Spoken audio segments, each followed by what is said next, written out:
while I was in the Marine Corps, I was running a survival school at the Mountain Warfare Training Center, and so I was sent to the international or NATO SEER instructor course in Elverum, Norway.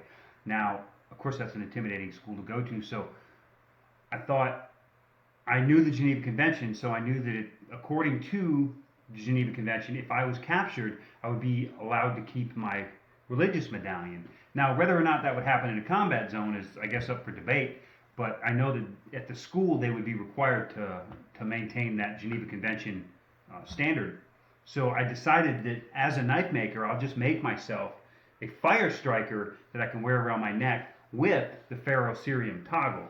And these strike toggles very well on any little piece of ferrocerium. But to take it one step further, I thought maybe they could cut my line and take my line, so I wanted to make sure that these things were hardened and usable against a piece of quart or flint or chert or whatever I could find to knock them against, just in case they recognized what it really was. So in doing that, I was basically inspired by the story of Thor's battle with the flint giant Mjolnir, in which he battled this giant and it was the source of all flint on Earth. And then to add to that, I've seen a lot of Viking grave digs and finds where their hammer was made of steel, or not steel, but iron, just like a regular Firestriker would be.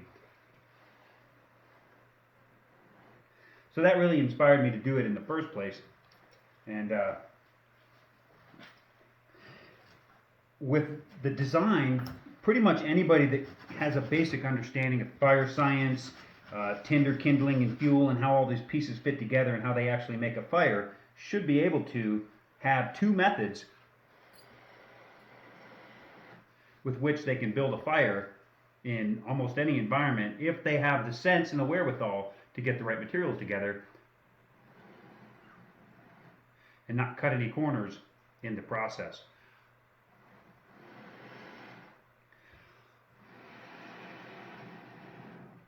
And that's the origin story of the Thor's Hammer Firestriker necklace.